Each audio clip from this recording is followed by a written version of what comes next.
forma en que nosotros nos conducimos a diario. Padre, perdona nuestros muchos pecados y nuestras muchas faltas y guíanos, Señor, durante este tiempo y también en el tiempo del culto de adoración. En el nombre de Jesús, amén.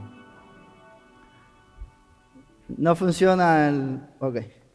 Bueno, renunciamos a la tecnología. La tecnología a veces es buena, pero tiene sus cosas. Por eso a mí me gusta la página escrita.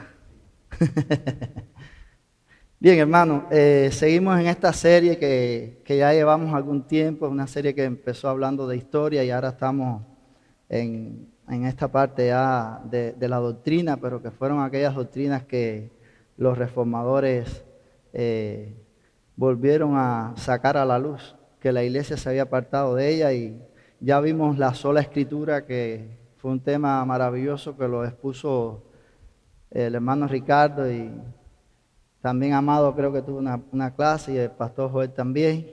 Y ahora estamos en el tema de solo Cristo, y le hemos puesto a esta parte de la serie Solo Cristo, el clamor de la reforma. Nuestra clase de hoy propiamente es la naturaleza de la expiación.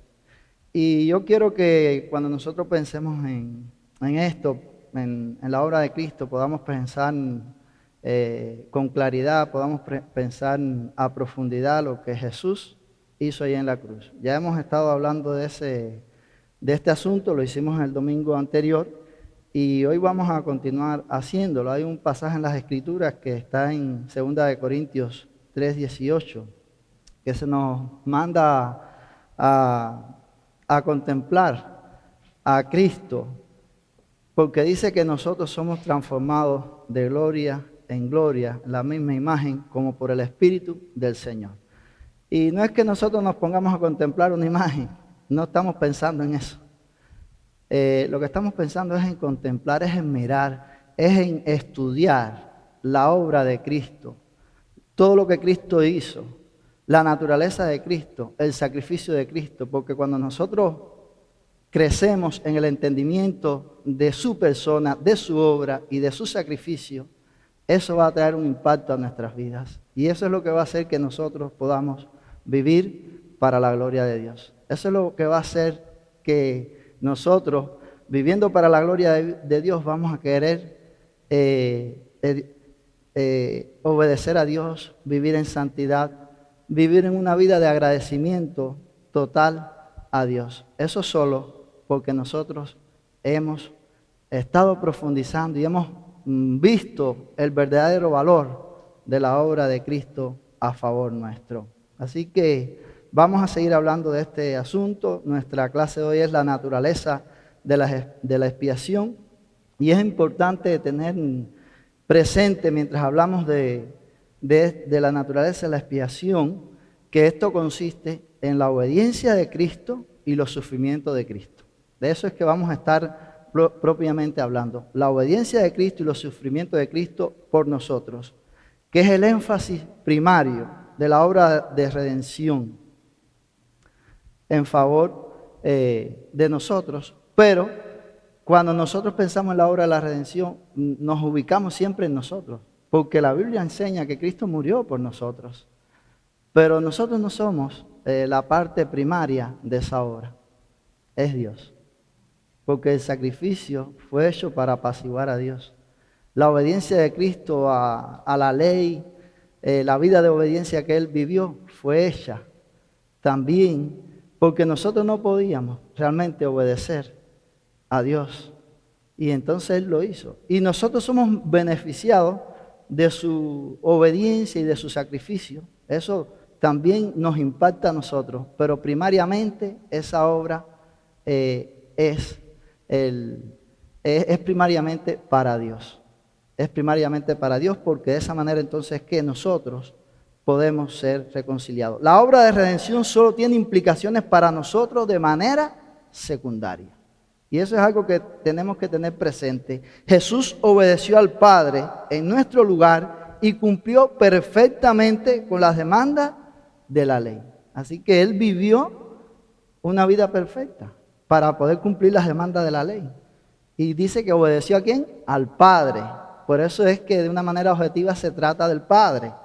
Y Cristo sufrió en nuestro lugar. Él sufrió en nuestro lugar, llevando sobre él el castigo que Dios el Padre debía traer sobre nosotros. Nuevamente, Él sufrió en nuestro lugar, pero es para Él llevar el castigo que Dios el Padre debía traer sobre nosotros. Así que se trata una vez más de manera objetiva de Dios y no de nosotros. Nosotros nos beneficiamos, somos implicados, pero de una manera secundaria. Así que en ambas declaraciones vemos que la expiación es objetiva porque manifiesta una influencia primaria directamente sobre Dios.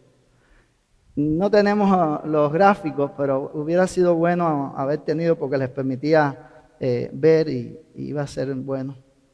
Lo sentimos, será para otra ocasión. Ahora, el hombre no es el centro en la doctrina de la expiación. El centro, hermano, es Dios.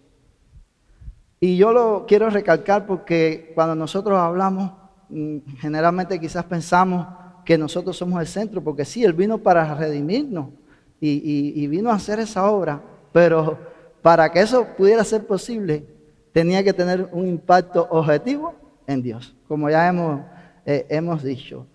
Pero en nuestros días muchas veces los seres humanos, los hombres, piensan que ellos son el centro. Y no es así. Aquí el centro es Dios. Hay muchos textos que yo tengo aquí que pudieran ayudarnos en eso. Voy a leer solo uno. Juan 6:38 dice: yo no he venido a hacer mi voluntad, sino a hacer la voluntad del Padre. Y así hay muchos pasajes de la Biblia que hablan, que Jesús dice a lo que Él vino. Y nosotros sabemos que Él vino también a redimirnos, pero específicamente Él vino a eso, a hacer la voluntad del Padre. Así que de una manera objetiva apunta al Padre. Y nosotros nos beneficiamos con eso. Nos beneficiamos con eso, pero es de una forma secundaria.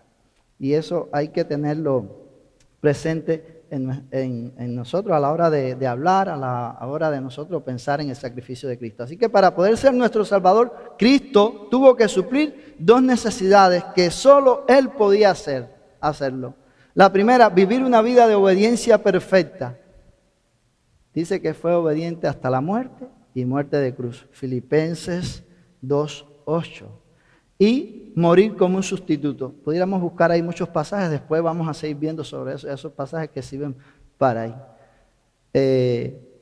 Pero Él tenía que hacer esas cosas y solo Él lo podía hacer. Como ya dijimos en la primera clase al final, no había otro ser que pudiera ocupar ese lugar. No había nadie que pudiera hacer eso. Nosotros no lo podíamos hacer por nosotros mismos, por nuestra maldad, por nuestros pecados. Además, no hubiéramos podido, como hombres, resistir la ira de Dios sobre nosotros. Tenía que venir alguien que fuera completamente perfecto, que cumpliera estas dos cosas: vivir una vida de obediencia perfecta y morir como sustituto, morir en nuestro lugar. Así que vamos al primer punto de nuestra clase. La obediencia de Cristo por nosotros. Ese va a ser nuestro primer punto, la obediencia de Cristo por nosotros. Y cuando hablamos de la obediencia de Cristo por nosotros, estamos hablando de su obediencia activa. Esto tiene que ver con lo que Cristo hizo mientras estuvo en este mundo, mientras caminó por este mundo, cómo Él obedeció la ley de Dios. Jesús, yo dije esto el domingo anterior y hoy lo voy a decir nuevamente, pero dividido en dos, dividí la expresión en dos partes, porque esta parte me sirve para ahora y la otra para el segundo punto.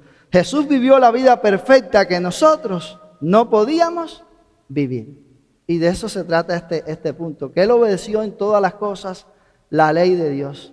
Él obedeció en todos los aspectos. Y por eso es que esa obediencia, como vamos a ver, se pone a nuestro favor. Él lo hizo por nosotros, por eso podía ser el sustituto en nuestro lugar. Ahora, ¿qué se quiere decir por la obediencia activa? Bueno, por la obediencia activa queremos decir la obediencia que Cristo tuvo a todas las cosas de Dios, a toda la ley de Dios, y que esa obediencia nos implica a nosotros. Cristo tenía que vivir una vida de perfecta obediencia a Dios a fin de ganar la justicia para nosotros. Él vino para obedecer la ley durante toda su vida en nombre nuestro, a fin de que los méritos positivos de su perfecta obediencia fueran contados a nuestro favor. Así que los méritos de su obediencia, para que pudieran ser contados a nuestro favor, Él tenía que obedecer. Y por eso es que hablamos y decimos, no, la justicia de Cristo nos ha sido imputada y la obediencia de Cristo también está a nuestro favor. Yo no puedo obedecer la ley perfectamente. Siempre estamos fallando, pero hay una obediencia que es nuestra. Y esa obediencia nosotros la tenemos si estamos en Cristo, porque Él lo hizo por nosotros. Y esto no quiere decir ahora que nosotros, bueno, ya como no es eso lo que se trata. En base a esa obediencia nosotros vamos a estar con Dios, pero el creyente que el Espíritu de Dios mora en él va a querer vivir una vida de obediencia. Y va a fallar y va a volver a intentarlo y así va a vivir queriendo agradar a su Señor. En agradecimiento a esta obra que Jesús hizo allí en la cruz del Calvario. Así que para ser el sustituto adecuado para los pecadores tenía que rendir una obediencia perfecta a toda la ley de Dios. No podía quedar un punto de la ley de Dios que no fuera obedecido por Cristo. Así que Él lo obedeció todo en la ley. Todas las demandas de Dios, todo Jesús lo cumplió de manera perfecta. Pudiéramos pensar en los sacrificios levíticos, del sistema sacrificial levítico. Y vemos ahí que los animales que se presentaban tenían que ser sin defecto. Era una de las características, había muchas características que tenían que tener, pero una característica importante era que la ofrenda para el sacrificio tenía que ser sin defecto. Dice un texto de Levítico 22, 20 y 21, ninguna cosa en que haya defecto ofreceréis, porque no será acepto por vosotros. Para que sea acepto, será sin defecto. Y recuerden que estos sacrificios apuntan a Cristo. ¿Cuánto más Cristo, que es el verdadero sacrificio? Porque aquellos sacrificios eran una sombra de lo que debía venir. Es decir, era una sombra de Cristo. Era una representación del verdadero sacrificio que es Cristo. Por eso Cristo tuvo que vivir una vida perfecta.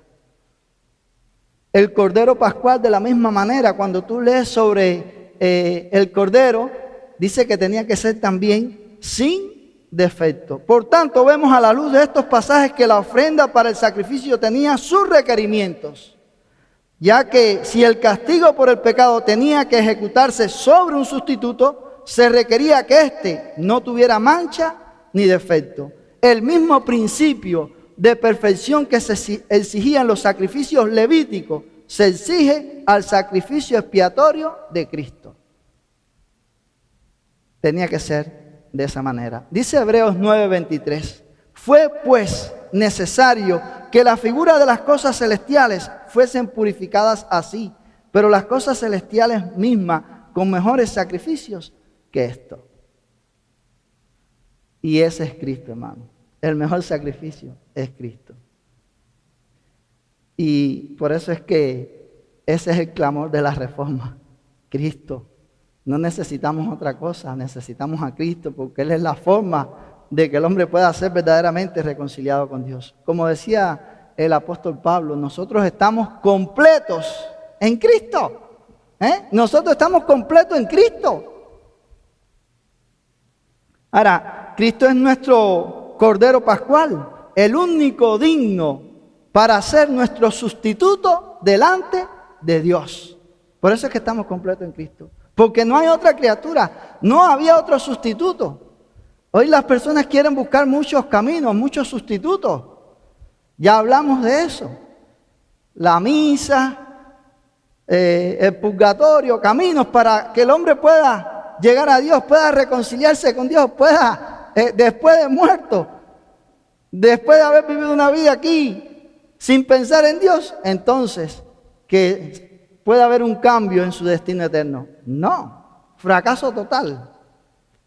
Cristo es el único sustituto, el único sacrificio. Pero para que ese sacrificio sea tuyo, tú tienes que creer en Él. Para que los poderes de ese sacrificio puedan verdaderamente cubrirte, tú tienes que creer en Él. Si no, nada va a pasar.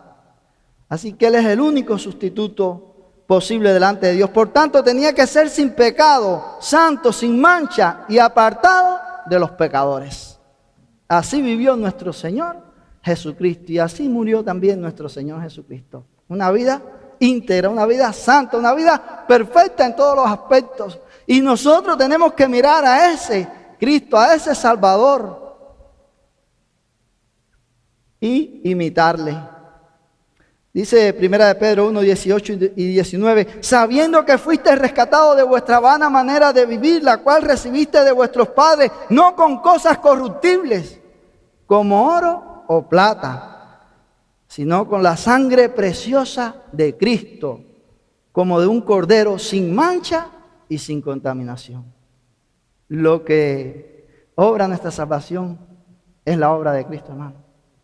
La sangre de Cristo, vertida ahí en la cruz del Calvario, es la que puede hacer que nosotros estemos reconciliados con Dios. Ese sacrificio fue un sacrificio único y es un sacrificio perfecto.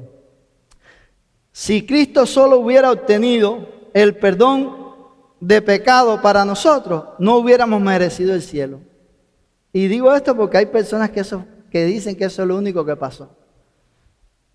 Pero entonces no hubiéramos merecido el cielo. Estaríamos en la misma condición de Adán antes de la caída, inocente, pero sin la justicia positiva que Dios requería para tener comunión con Él. Es decir, si eso fuera así nada más, entonces nosotros estaríamos como en el paraíso. Pero no tendríamos la justicia que se requiere para poder tener comunión con Él. Por tanto, el hombre tiene necesidad de un sustituto que no solo muera obedientemente en nuestro lugar para perdonar los pecados, sino que también viva obedientemente en nuestro lugar para proveer la justicia que nos acredita a nosotros, que se nos acredita a nosotros por medio de la fe. Como dijimos en nuestra clase anterior y pusimos una definición, que cuando hablamos de la expiación generalmente pensamos en el sacrificio como tal, pero que era bueno también pensar en la vida de Cristo, porque la vida de Cristo también tiene que ver con nuestra reconciliación con Dios. Y es por eso, hermano, porque su obediencia fue también importante. Él obedeció la ley para beneficio mío. Entonces, eso es importante, por eso pusimos aquella definición. Y es bueno tenerla ahí presente. Dice la Biblia en 1 Corintios 1:30, más por Él, por Cristo, dice, más por Él, por Dios, estáis vosotros en Cristo Jesús. Dice, el cual nos ha sido hecho por Dios sabiduría, justificación, santificación y redención. Todas esas cosas nosotros las tenemos en Cristo. Por eso es que Pablo a los colosenses le dice, ustedes no necesitan otra cosa, otro conocimiento. Ustedes lo que necesitan es Cristo, solo Cristo. Por eso le dice, ustedes están completos en Cristo. Yo recuerdo hace muchos años, yo oí unos sermones del pastor Sugel sobre Colosenses. Era en audio, porque fíjate si eso es viejo, ¿no? Era cuando no, era grabado en grabadoras. Y él decía algo ahí, él decía, Cristo más nada es igual a todo. Nosotros no necesitamos más nada. Él es lo que necesitamos, lo único que el hombre necesita para poder reconciliarse con Dios. Así que los pecadores justificados no son justos en sí mismos, sino que el registro de la vida perfecta de Cristo se les aplica por medio de su unión con Él a través de la fe. Nosotros no tenemos justicia en nosotros, pero ese registro de esa vida perfecta de Cristo, de esa vida justa, es puesta a tu favor si tú crees en Cristo. Y Dios cuando te mira, aunque tú no seas perfecto porque no estás glorificado todavía, te ve como perfecto, porque te ves por la obra de Cristo. Te ve a través de la vida de Cristo, de su obra en la cruz. Porque la obediencia de Cristo ha sido puesta a tu favor, porque tú eres un hijo de Dios. Tú has sido adoptado a través de Cristo como hijo de Dios. Dice la Biblia en 2 Corintios 5:21, al que no conoció pecado. Cristo no pecó nunca. Dice, por nosotros lo hizo pecado para que nosotros fuésemos hechos justicia de Dios en él. Cristo fue perfecto. Pero dice que lo hizo pecado. No es que Cristo pecó. Lo que quiere decir es que Él llevó las consecuencias de mi pecado. El castigo de mi pecado, Él lo llevó. ¿Para qué? Para que nosotros fuésemos hechos justicia de Dios en Él. Es decir que Dios nos ve como justos a través de Cristo. Solo a través de Cristo. No hay otra forma de ser justificado. No hay otra forma de llegar a las mansiones celestiales con el Padre o de disfrutar la vida eterna. Solo en Cristo. No hay otra forma. No hay purgatorio, no hay misa, no hay buenas obras. No hay nada que el hombre pueda hacer para eso. Solo es Cristo. Y ahora nosotros lo decimos así. Pero hubo mucho tiempo. Por eso la reforma fue una de las verdades que los reformadores tuvieron que desempolvar, que traer nuevamente a la luz, que redescubrir, porque era algo que se estaba pasando completamente por encima de esa realidad, de esa verdad. Entonces, no lo podemos menospreciar estas verdades. Y hoy en día hay muchos evangélicos que también no tienen del todo presente esta verdad como debe ser tenida. Así que Cristo, sí, hermano. En la historia en Juan 4 del encuentro de la mujer samaritana con el Señor, Ajá. una de las cosas que a mí me impactan es después que Cristo una interacción con ella y le dice, yo soy el Mesías, y ella va al pueblo, como la gente del pueblo le pidieron al Señor que se quedara con ellos. Y le dijeron a la mujer, ya no creemos por lo que tú nos has dicho, sino por lo que Él nos ha dicho. Y Cristo se quedó con ellos 2 días. Y mira que la conciencia de esa gente, de quién era la persona de Cristo y aquel niño, que ellos dicen, y decían a la mujer, ya no creemos por lo que tú has dicho, porque nosotros mismos le hemos oído y sabemos que este es en verdad el Salvador del mundo. O sea, esta gente tenía una conciencia de quién era la persona del Mesías. Y al interactuar con él de manera física y escuchándolo directamente, todo eso que tú estabas hablando hoy, esta gente tiene una conciencia del significado de Cristo para salvar su alma. Amén. Perfecto. Muy bueno.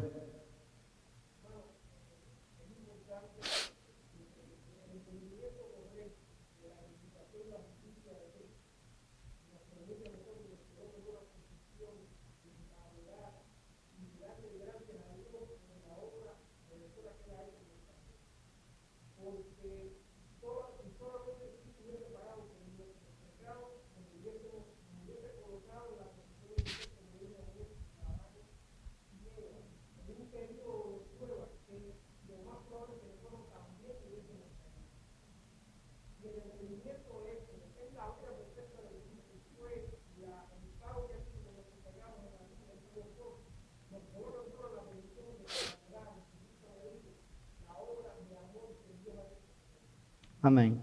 Es así. Tenemos que pensar en esto, hermano. Pensar en esa obra de Cristo. A veces quizás nosotros decimos, yo entiendo. Y yo no estoy diciendo que usted no entienda.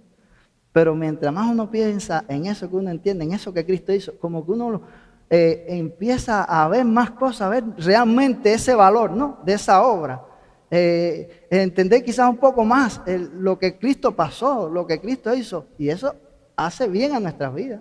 Porque eso es lo que va a hacer que nosotros queramos, al darle valor a ese sacrificio, queramos entonces vivir para su gloria. Y vivir para su gloria, como dije al principio, va a ser vivir en obediencia, querer ser santo, querer vivir una vida de agradecimiento. Eso es vivir para su gloria. No es decir gloria a Dios, gloria a Dios. La Biblia dice que sí, que debemos decir gloria a Dios, pero es más que eso, porque no es solo de labio. No es de labio. ¿Sí? Ajá.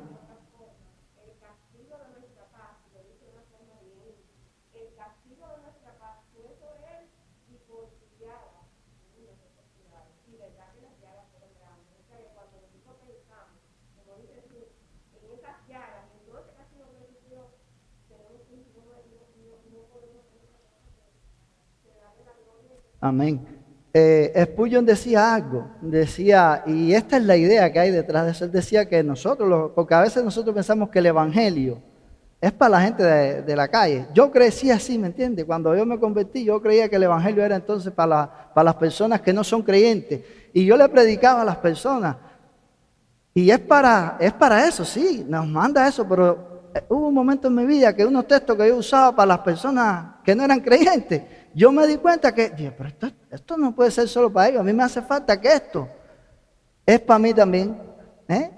Y entonces yo empecé a entender, y por eso Spurgeon decía que es necesario que todos los días nosotros nos prediquemos el evangelio.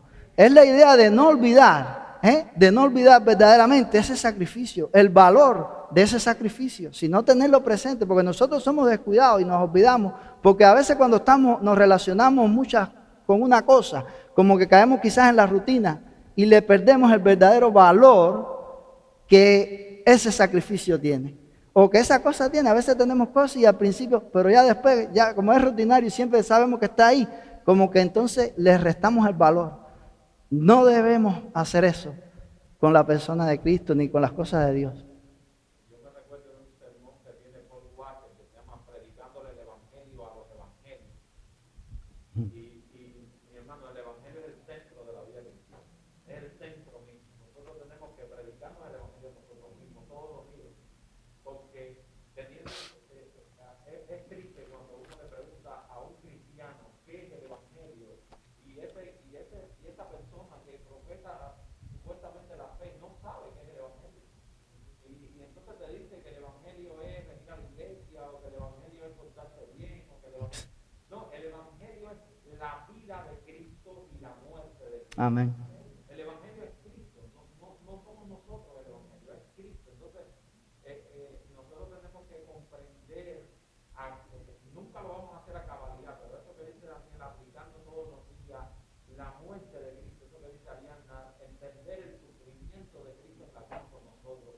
¿Qué hizo verdaderamente Jesús en la cruz? Porque la cruz no tiene más efecto. Una cruz, un hombre muriendo en una cruz, muchos morían en ese tiempo en una cruz. Pero la importancia y la grandeza de la cruz de Cristo es la ira de Dios sobre él por nosotros. Cuando uno entiende que la ira de Dios fue sobre él para que nosotros fuéramos curados, ahí es donde está la grandeza de la cruz. Amén. Y eso que dice Ricardo es importante. Hay muchas personas que dicen que son creyentes que no saben lo que es el evangelio. No saben, les dicen esa respuesta que dicen. Algunos dicen buenas nuevas, pero ¿cuál es la buena nueva? Porque el evangelio sí, eso es lo que quiere decir la palabra evangelio, es una buena nueva, pero ¿cuál es? Dímela. Entonces no saben. ¿Y podrá haber sido salva esa persona? Sin conocer lo que es el evangelio.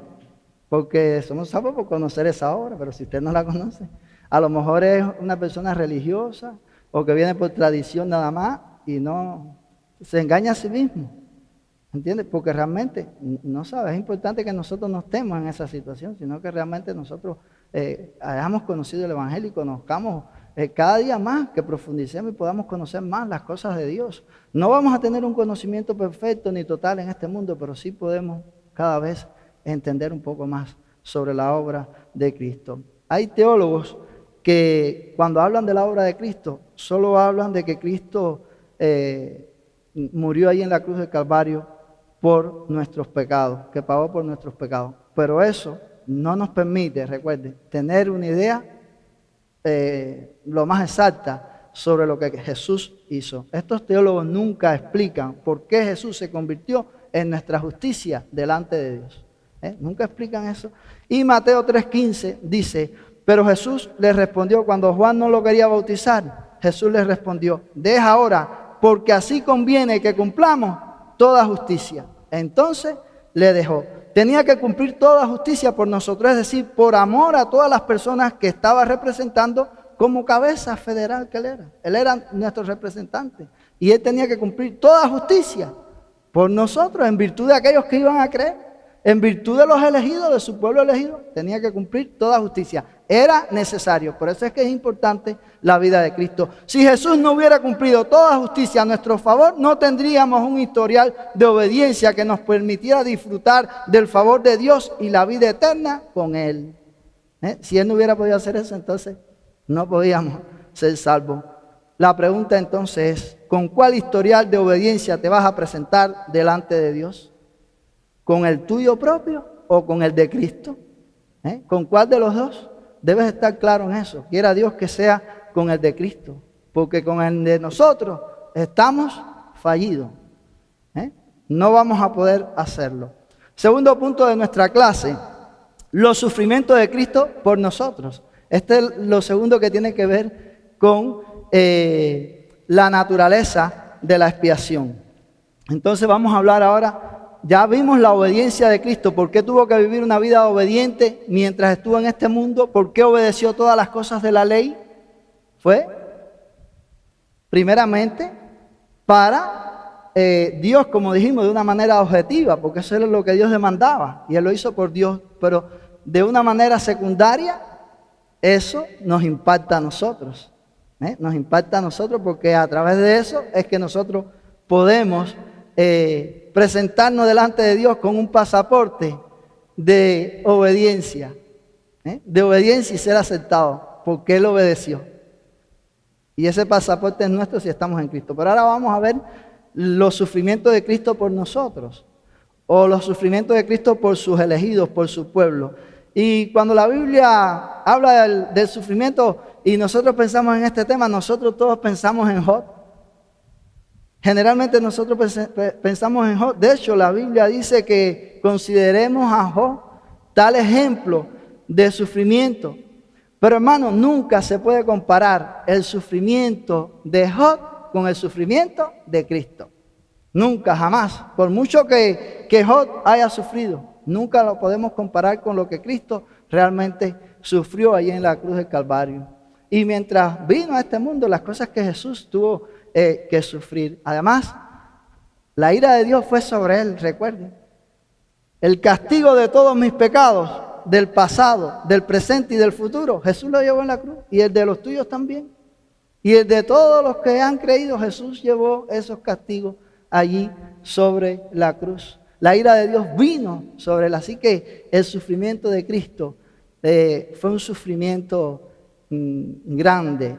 Nadie puede sentir que ha sufrido como Cristo, ni Job mismo. A veces nosotros estamos en prueba y en sufrimiento y creemos que ya el mundo se va a acabar, pero debemos recordarnos que nunca vamos a sufrir más que Cristo.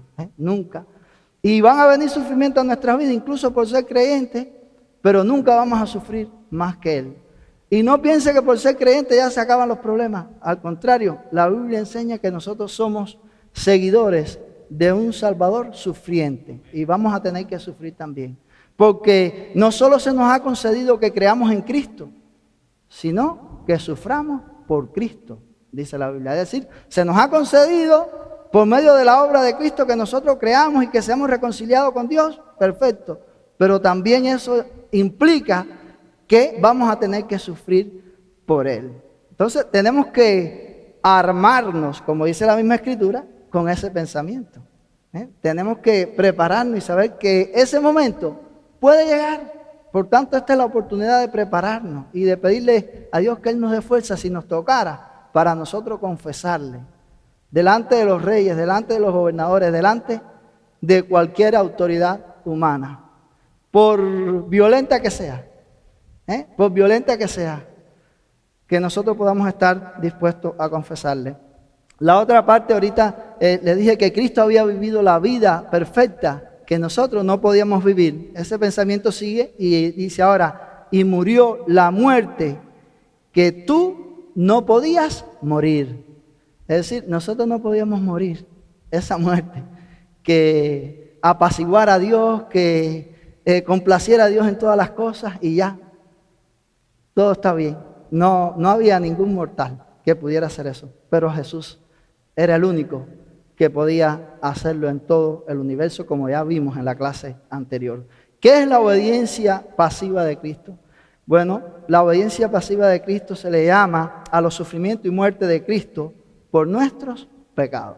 Así que cuando hay teólogos que no usan esta terminología de obediencia pasiva, ni de obediencia activa, porque eso no es una terminología, vamos a decir, bíblica, pero es una forma de tratar de identificarlo. Cuando hablan de la obediencia pasiva, bueno, se estaba refiriendo a lo que Jesús sufrió en la cruz del Calvario, a su sufrimiento. Y cuando se habla de la obediencia activa, entonces se habla de lo que Él obedeció mientras Él vivió en este mundo, esa vida perfecta. Y entonces es una forma de tú poder saber de qué se está tratando. Entonces aquí vamos a estar hablando del sufrimiento de Cristo.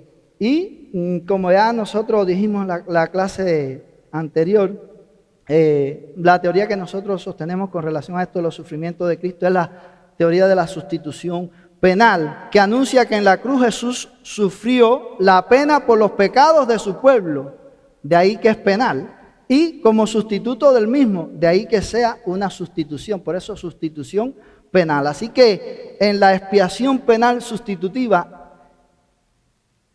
es el centro mismo del mensaje del Evangelio. Si no existiera la expiación penal sustitutiva, no habría salvación. Así de sencillo. Si eso no hubiera pasado, nosotros no podíamos ser salvos. Como si Jesús no hubiera vivido una vida perfecta, no podíamos nosotros tener esa obediencia que nos hacía falta para estar delante de Dios. Tampoco si Él hubiera muerto. Si Él no hubiera muerto, no podíamos tampoco nosotros. Entonces ambas cosas son necesarias para que el pecador pueda ser reconciliado con Dios, porque ambas cosas de una manera objetiva son las que apaciguan a Dios, son las que cumplen todas las demandas de Dios, porque nosotros éramos incapaces de cumplirlas. Así que afirmamos categóricamente que si ha de haber redención alguna del pecado y reconciliación con Dios, el pecado del hombre debe ser expiado. Dios en su amor, gracia y misericordia ha designado al Señor Jesucristo para que ocupe el lugar de los pecadores y lleve su pecado, su culpa, su castigo, y de este modo satisfaga la ira de Dios en su nombre. Eso solo lo puede hacer Él. Y ahí citamos ahora Isaías 53, que es el pasaje que citó nuestra hermana Arianna hace un ratico. Este es un pasaje que yo le animo a leerlo completo. Por cuestión de tiempo nosotros no lo podemos hacer, pero vamos a ver algunas de las cosas que dice este pasaje de Isaías 53. En este pasaje es uno de los pasajes clásicos que los cristianos conocen y que usan porque describen de una manera clara y contundente las cosas que Jesús sufrió. Voy a leer verso 4 al 6. Dice: ciertamente llevó Él nuestras enfermedades y sufrió nuestros dolores, y nosotros le tuvimos por azotado, por herido de Dios y abatido. Mas Él herido fue por nuestras rebeliones, molido por nuestros pecados. El castigo de nuestra paz fue sobre Él, y por su llaga fuimos nosotros curados. Todos nosotros nos descarriamos como ovejas, cada cual se apartó por su camino, mas Jehová cargó en Él el pecado de todos nosotros. Hermano, este es un pasaje que describe ampliamente los sufrimientos de Cristo. Lo describe ahí ampliamente. Jesús sufrió. Y ahí dice, si nosotros siguiéramos leyendo después de versos 11 y 12, dice, por ejemplo, y llevará las iniquidades de ellos. Y después dice, habiendo Él llevado el pecado de muchos y orado por los transgresores. Es decir, que llevó sobre sí el pecado de muchos. Llegó el castigo de esos pecados de esos muchos. La ira de Dios fue sobre Él por el pecado de esos muchos, de esos que creen, de esos que Él redimió, de esos que Él llamó, de esos que Él escogió. Él llevó el pecado de todos esos. Dice Juan el Bautista dijo, he aquí el Cordero de Dios que quita el pecado del mundo. Cristo es el Cordero que solo puede hacer eso. Veamos algunos términos bíblicos que debemos conocer porque apuntan a aspectos diferentes de la expiación, pero al mismo tiempo muestran los sufrimientos de Cristo. Estos términos bíblicos apuntan, como hemos dicho, a diferentes aspectos. Es como si tú lo miraras de ángulos diferentes de este asunto de la expiación, pero a la misma vez nos muestran los sufrimientos de Cristo. John MacArthur, voy a citar porque él de alguna manera engloba estos estos pensamientos. Y dice así: en libre y voluntaria obediencia a su Padre, el Señor Jesucristo ha ocupado el lugar de los pecadores. Ha muerto como sacrificio por el pecado y la culpa de ellos. Ha propiciado la ira del Padre hacia ellos. Los ha reconciliado con el Dios por quien fueron creados. Los redimió de la esclavitud del pecado y de la muerte, y ha vencido el dominio del pecado y de Satanás en sus vidas. Toda esta frase engloba esas palabras que nosotros vamos a ver ahora, que son conocidas, pero que es importante porque están en el marco de los sufrimientos de Cristo ahí en la cruz del Calvario. Ahora, veamos 4 necesidades que tenemos como pecadores y los 4 términos o palabras que en la expiación de Cristo apuntan a la solución total de esas necesidades. Es decir, 4 necesidades que tenemos los pecadores y cómo esos términos apuntan a la satisfacción de esas necesidades. Por ejemplo, primera necesidad: nosotros merecemos morir como castigo por el pecado. Nosotros merecemos eso, la muerte por el pecado, el castigo de nuestros pecados. Ahora, ¿cuál es la palabra que tiene que ver con eso? Sacrificio. Cristo murió en sacrificio por nosotros para pagar la pena de muerte que nosotros merecíamos por nuestros pecados. Cristo ocupó nuestro lugar. Teníamos una necesidad, Él la suplió ahí en la cruz al morir. De otra manera, le hubiera sido necesario padecer muchas veces desde el principio del mundo, pero ahora, en la consumación de los siglos, se presentó una vez para siempre por el sacrificio de sí mismo para quitar de en medio el pecado. Hebreos 9, 26. Así que por un solo sacrificio, por el sacrificio de sí mismo, Jesús puede quitar del medio el pecado.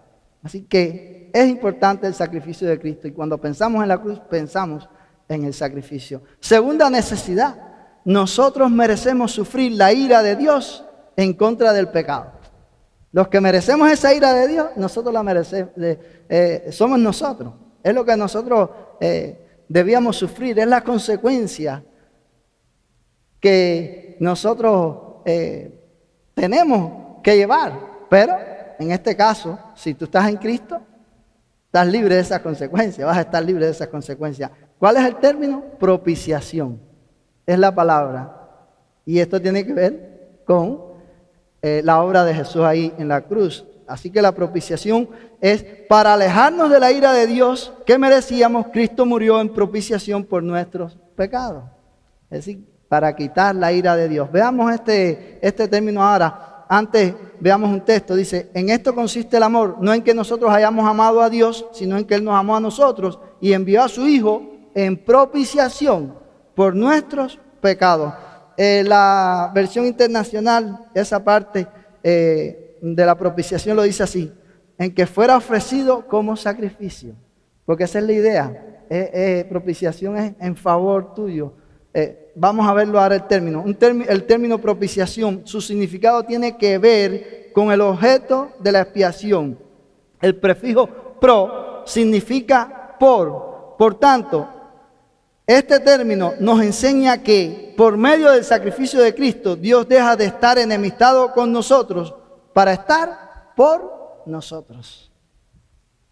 Así que a través de ese sacrificio es la única forma en que el hombre tiene para reconciliarse con Dios, para no estar más enemistado con Dios, para que Dios esté por nosotros. Es decir, que a través de la propiciación somos restaurados a la comunión y al favor delante de Él.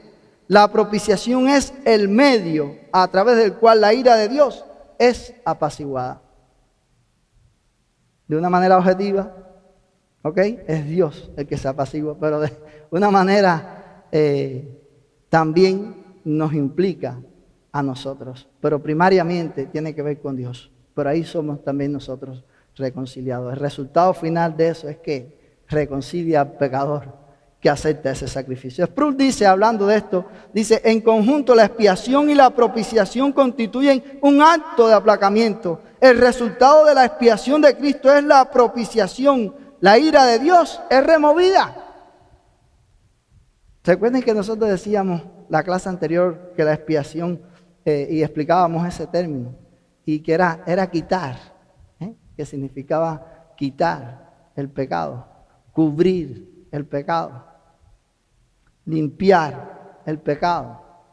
Bueno, eso tiene que ver propiamente también con toda esta obra de Cristo ahí en la cruz. Así que siendo justificado gratuitamente por su gracia mediante la redención que es en Cristo Jesús, a quien Dios puso como propiciación por medio de la fe en su sangre para manifestar su justicia a causa de haber pasado por alto en su paciencia los pecados pasados. Dice que Dios puso como propiciación por medio de la fe en su sangre. Así que la forma que nosotros tenemos para que esa ira de Dios no caiga sobre nosotros, no venga sobre nosotros, es Cristo. Apropiarnos de Cristo, dice ese texto. ¿Cómo? Por la fe. Por la fe hay que apropiarse de Cristo. No hay otra manera. Tercera necesidad. Estamos separados de Dios por causa de nuestros pecados. Nuestros pecados nos separan de Dios. Nuestros pecados han hecho división entre nosotros y Dios, dice la palabra. Y el término que nosotros vemos en la cruz que tiene que ver con esto es la reconciliación. Reconciliación. En Génesis 3:8, después que Adán y Eva pecaron, su primer instinto, ¿cuál fue? Apartarse de Dios. Dice la Biblia que se escondieron de Dios. Ya no querían tener comunión con Dios. Y son expulsados de ahí del huerto. Se ha roto o perdido la comunión con Dios. Necesitan, ¿qué? Reconciliación. El pecador necesita reconciliación. Así que para vencer nuestra separación de Dios necesitábamos a alguien que nos proveyera de reconciliación y de ese modo llevarnos de vuelta a la comunión con Dios. Ese alguien, como ya hemos dicho, es Cristo. Solo Cristo puede reconciliarnos con el Padre. Segunda de Corintios 5, 17 y 19, un texto muy conocido, dice: de modo que si alguno está en Cristo, nueva criatura es. Fíjate, si usted está en Cristo, verdaderamente dice, nueva criatura es, las cosas viejas pasaron aquí, todas son hechas nuevas. Y todo esto proviene de Dios, esto es de Dios, no es de nosotros, proviene de Dios, quien nos reconcilió consigo mismo por Cristo. Dios es el que nos reconcilia con Él mismo, pero a través de Cristo. Cristo no puede estar fuera. Así que nos reconcilia a través de Cristo. Dice, y nos dio el ministerio de la reconciliación, que Dios estaba en Cristo reconciliando consigo al mundo, no tomándoles en cuenta a los hombres sus pecados, y nos encargó a nosotros la palabra de la reconciliación. Nosotros se nos ha encargado el mensaje de la reconciliación, y esa reconciliación el pecador solo la puede tener en Cristo. Así que tenemos que predicarle el evangelio a aquellos que no lo conocen. Pero usted ve como el texto nos dice que eso no proviene de nosotros, sino de Dios, quien nos reconcilió consigo mismo, con Él mismo, a través de Cristo. Por eso es que en Cristo es que estamos completos. Solo en Cristo podemos estar completos. ¿Sí? Dale, cuéntala.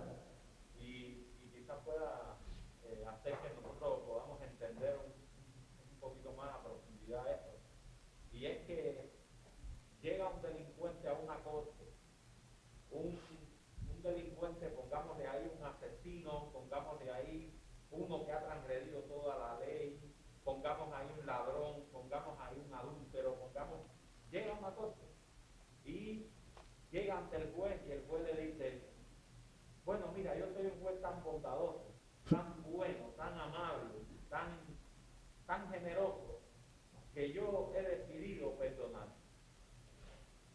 Eso es imposible en Dios. Dios es bueno, pero Dios es justo.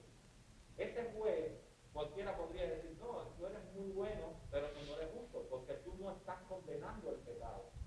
Tú no estás trayendo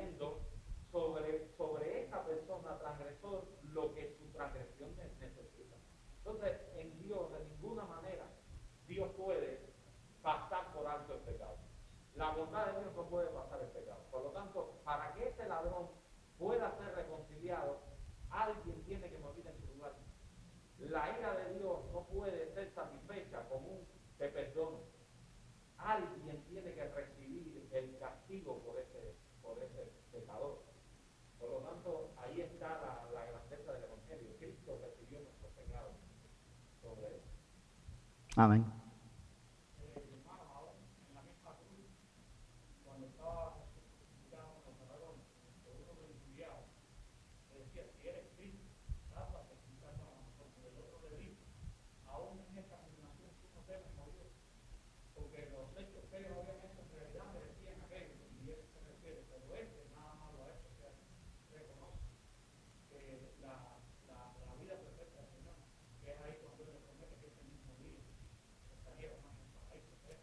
Amén.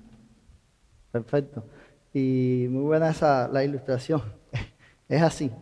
Ya lo vemos, en la clase anterior dijimos algo sobre eso. Hermano, Dios es, por eso es que tenemos que conocer a Dios, ¿no? Y es de lo que se trata la clase, de tener una idea más profunda de Dios, de crecer en ese conocimiento de Dios, de su naturaleza, de su persona, de cómo Dios actúa, porque eso es lo que nos permite entonces saber qué es lo que el hombre verdaderamente merece, si nosotros le conocemos. Y cuando uno se da cuenta que está delante de un Dios que es perfecto, que es santo, santo, santo, Dios no puede pasar el pecado así. Él no puede, porque ahí ese ha sido argumentos que maestros y teólogos han argumentado. Bueno, no era tan importante que Jesús muriera. No era necesario ir a ese extremo. Mejor hubiera sido, él podía haber dicho así, ya, mira, no les voy a tomar en cuenta los pecados y ya todo está solucionado. Pero la justicia de Dios, la santidad de Dios no permite hacer eso. El pecado tiene que ser castigado en alguien. Tiene que ser castigado en alguien. Por eso en la clase anterior decíamos que había solo uno que podía hacer eso, que era Cristo, que era el único sustituto. Porque también estaba, no, que si había alguna otra forma, otro camino para lograr esa reconciliación. Y ha habido teólogos que han creído otros caminos, pero la Biblia no ampara esos caminos. Solo hay uno, y ese camino es únicamente Jesucristo. No hay otra forma de reconciliación con el pecador.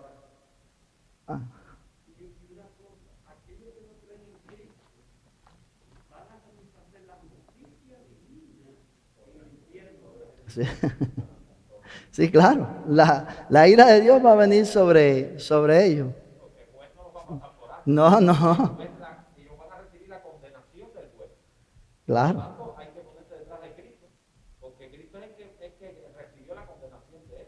Exacto. Como dice las Escrituras, Juan, capítulo 3, ese pasaje que tanto nos gusta de Juan 3:16, pero si usted sigue diciendo, dice, el que en él cree no es condenado. Si usted ha creído, usted no tiene ninguna condenación hay para los que están en Cristo. El domingo pasado lo reafirmamos. Ahora, dice, ninguna condenación hay para los que están en Cristo. Ahora pues, ninguna condenación hay para los que están en Cristo. Pero en Juan 3:16 dice, se me fue el texto de la mente ahora. No, ese no, el 17. El que en él cree no es condenado, pero el que no cree ya ha sido condenado. Porque no ha creído en el nombre del unigénito Hijo de Dios. Dice, y esta es la condenación, que la luz vino al mundo y los hombres amaron más las tinieblas que la luz, porque sus obras eran malas. El que cree no es condenado, ya está justificado, pero el que no cree ya está condenado. El que se va sin creer de este mundo está condenado. A ver, Mayley.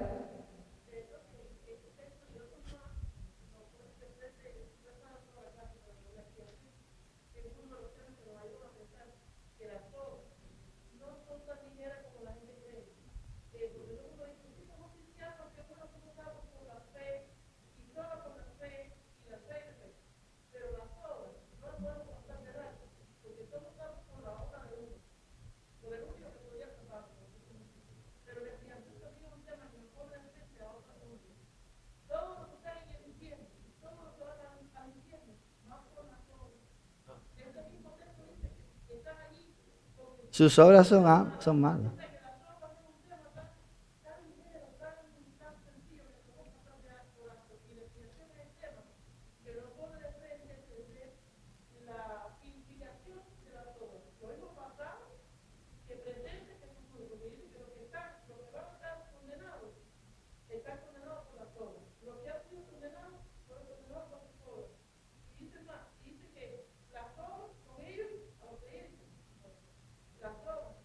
Siguen.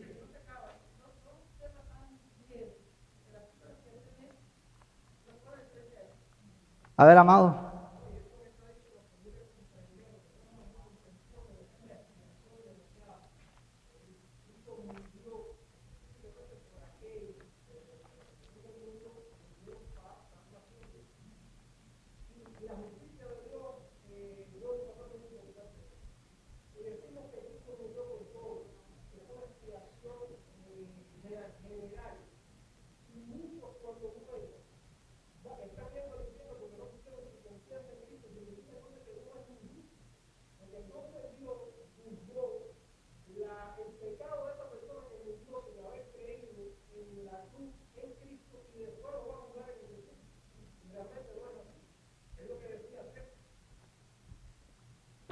Gracias, hermanos, por sus intervenciones. Ambos temas, el de Maylene y el de Amado, van a ser también tratados. Las obras tienen una clase y la expiación definida, si le gusta, tiene otra clase también. A ver.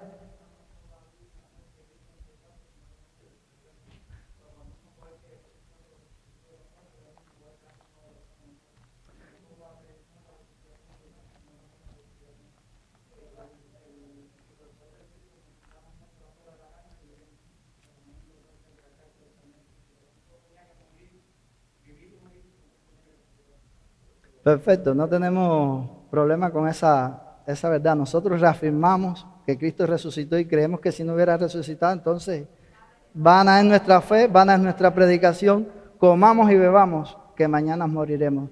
Pero agradecemos esa. Sí, entonces bueno, damos gracias a Dios. Pero generalmente cuando nosotros pensamos lo damos por hecho, ¿no? No debe ser. Que hablamos del sacrificio de Cristo, estamos pensando también que Él que se completó, resucitó. Pero válida la aclaración. Cuarta necesidad, que se nos fue el tiempo, hermano. Estamos esclavizados al pecado y al reino de Satanás. Esa es una necesidad nuestra. Somos esclavos del pecado y del reino de Satanás. La palabra de la cruz es redención. Redención. Aquí tengo una serie de términos, pero por el tiempo vamos a obviarlo. Ahora, ¿qué es redimir? Es comprar en la plaza del pueblo y sacar del mercado. Hay varios términos para redención.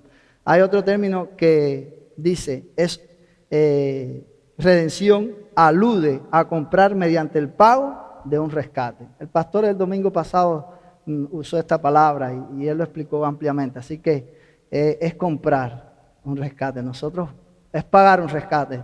Nosotros fuimos rescatados de vuestra mala manera de vivir, como ya dijimos ahorita, no con cosas de este mundo, con oro o plata, sino con la sangre preciosa de Cristo, como un cordero perfecto que era. Así que se ha pagado un rescate por nosotros, porque nosotros estábamos esclavizados los que estábamos sin Cristo, al pecado y a Satanás. Y necesitábamos a alguien que nos provea de redención y de este modo nos redima de esa esclavitud. Y ese alguien es el Señor Jesucristo. Y cuando hablamos de la redención, la idea que nos viene a la mente es precisamente, es el pago de un rescate para redimir a alguien de su situación como esclavo. Así era que se usaba en la antigüedad ese término. Y esa es la idea que hay aquí también en las Escrituras. Ahora, dice la Biblia en 1 Corintios 6:20, porque habéis sido comprados por precio. Glorificad pues a Dios en vuestro cuerpo y en vuestro espíritu, los cuales son de Dios. Es decir que hemos sido comprados, dice ahí las Escrituras, por precio. Hermano, el precio es el sacrificio de Cristo en la cruz del Calvario. El Cristo que murió y el Cristo que resucitó. Ese fue el precio de nuestro sacrificio. Por tanto, dice aquí, glorificad pues a Dios en vuestros cuerpos y en vuestro espíritu, los cuales son de Dios. Así que ese sacrificio de Jesús debe llevarnos a nosotros a darle la gloria a Dios en la totalidad de nuestro ser. Debe llevarnos a nosotros a vivir en agradecimiento a Dios, a vivir en santidad a Dios. No un día, sino todos los días de nuestra vida. Desde días que fuimos rescatados en adelante debemos vivir para la gloria de Dios. Por eso es que es importante conocer más y más de lo que la palabra de Dios enseña sobre Cristo. Una pregunta que puede surgir: ¿a quién se le pagó el rescate? ¿A quién se le pagó el rescate? Y algunos teólogos han llegado a la conclusión que el rescate se le pagó a Satanás, porque él tiene el imperio de la muerte y del pecado. Pero hay teólogos que han pensado así, de esa manera. Pero hermanos, pensar así es un error catastrófico, porque Cristo no está en deuda con Satanás para que necesitara hacerle pagos. Él no está en deuda con Satanás. Satanás es el principal cautivo de Dios y no está en posición de hacerle exigencia alguna a Dios. Así que eso es un error. Es un error. Preguntamos nuevamente, ¿a quién se le pagó el rescate? Y esto me hace pensar en el seminario. Yo recuerdo una discusión que empezó en el aula en la que yo estudiaba en el seminario sobre ese tema. Y terminó en el pasillo. Fuimos discutiendo y terminamos en el pasillo. Y había un estudiante que decía eso. Trajo eso y lo tiró ahí y estábamos fajados por eso. Yo recuerdo que le cité un texto de Hebreos 9:14. Hermano, el sacrificio no fue pagado a Satanás. Como ya dijimos, no está él en condiciones de exigir ningún pago. El sacrificio fue pagado a Dios. Fue pagado a Dios. Dice, el rescate de la sangre de Cristo fue pagado a Dios, cuya santidad exigía un pago justo por la pena del pecado. Esto nos permite ver nuevamente la naturaleza principalmente objetiva y la dirección hacia Dios de la expiación. Hemos dicho todo el tiempo que la expiación de una manera objetiva, que apunta a Dios, porque era Dios el que tenía que ser satisfecho, era Dios el que tenía que ser aplacado, era Dios el que tenía que ser reconciliado con el hombre, y que de una manera subjetiva entonces simple nos afecta a nosotros, pero que objetivamente es hacia Dios. Y el sacrificio entonces también es hacia Dios. Esto no anula que la redención también tiene una dirección hacia el hombre, porque mientras Dios es propiciado y reconciliado, el hombre es redimido. Mediante Dios es propiciado y reconciliado, nosotros somos afectados ¿en qué? En que somos redimidos.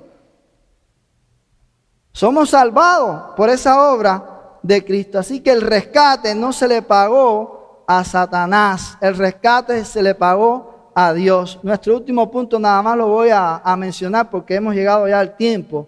Y este punto tenía que ver con maneras equivocadas de ver la expiación. Maneras equivocadas de ver la expiación, entre esas que ya estábamos diciendo. Hay otras maneras que se presentan teólogos en la historia y en la actualidad también puede haber algunos que presentan la expiación de una manera errónea. Está la teoría de la influencia moral, la teoría del ejemplo, la teoría gubernamental y la teoría bíblica, la sustitución penal, que es la que nosotros hemos defendido y la voy a volver a esbozar sencillamente para que quede en nuestra mente. Creemos en la sustitución penal. Esto anuncia que en la cruz Jesús sufrió la pena por los pecados de su pueblo. Ahí que sea penal, por eso es penal, Él sufrió por nosotros. Como sustituto del mismo, de ahí que sea una sustitución, sustituto en nuestro lugar. Por tanto, la expiación penal sustitutiva es el centro mismo del mensaje del Evangelio. Si no existiera la expiación penal sustitucional, no habría salvación. Cristo cargó la pena de mi pecado y Él ocupó el lugar que yo debía ocupar allí en la cruz del Calvario. Eso es lo que enseña la Biblia. Las otras teorías son incorrectas, se quedan cortas, no hacen honor al mensaje de las Escrituras y algunas son heréticas. Concluimos. John MacArthur dice: cualquier cosa que no sea creer en el verdadero Cristo es una ofensa condenatoria. Le animamos a tener una fe correcta, pero en el verdadero Cristo, en el verdadero Cristo, en aquel que se nos revela en las Escrituras. La magnitud de la obra expiatoria de Cristo ha de llevarnos a dar gloria a Dios si realmente hemos creído en su sacrificio. Y eso se traduce en una vida consagrada, santa, obediente, agradecida y madura, donde Cristo y solo Cristo es el centro de nuestras vidas. Recuerde, estamos completos en Cristo. Y Steve Lawson dijo: o vivimos para la gloria de Dios, o realmente no vivimos, simplemente existimos. Pregunta: ¿vives tú realmente para la gloria de Dios? ¿O simplemente existe? ¿O simplemente existe? Puede ser que exista, ¿sí? Estoy aquí. Y hasta digo ser creyente, pero no vivo para la gloria de Dios. Repito este pensamiento: o vivimos para la gloria de Dios, o realmente no vivimos. No tienes verdadera vida si tú no estás viviendo para Dios. No vas a tener una verdadera vida. Solamente tú existes, es lo que quiere decir. Si tú no vives para Dios, lo que tú haces es existir, pero no vives, no tienes verdadera vida. Oremos, hermanos. Padre, gracias por tu amor, por tu misericordia. Gracias por la oportunidad de ser tus hijos, y gracias también por el privilegio inmenso que tenemos de poder estudiar tu palabra. Gracias por estas verdades de Cristo, Señor, y agradecidos por su inmenso sacrificio allí en la cruz del Calvario para redimir a un pueblo para sí. Te alabamos por ello, Señor, y te pedimos que nos ayudes a hacer una verdadera valoración de ese sacrificio, a entender, Señor, a cabalidad las implicaciones de ese sacrificio, y permite que ese pueda ser nuestro deleite, Señor, vivir para tu gloria. Que el hecho de entender este sacrificio, Señor, pueda impactar nuestras vidas en todas sus esferas, puede impactar, Señor, nuestras acciones, nuestra manera de conducirnos en este mundo. Y alabamos tu nombre, Señor, porque tú te levantaste también de los muertos, Padre Santo, y eso es clave en el Evangelio. Te alabamos y te honramos por eso. Perdona nuestras faltas y perdona nuestros pecados.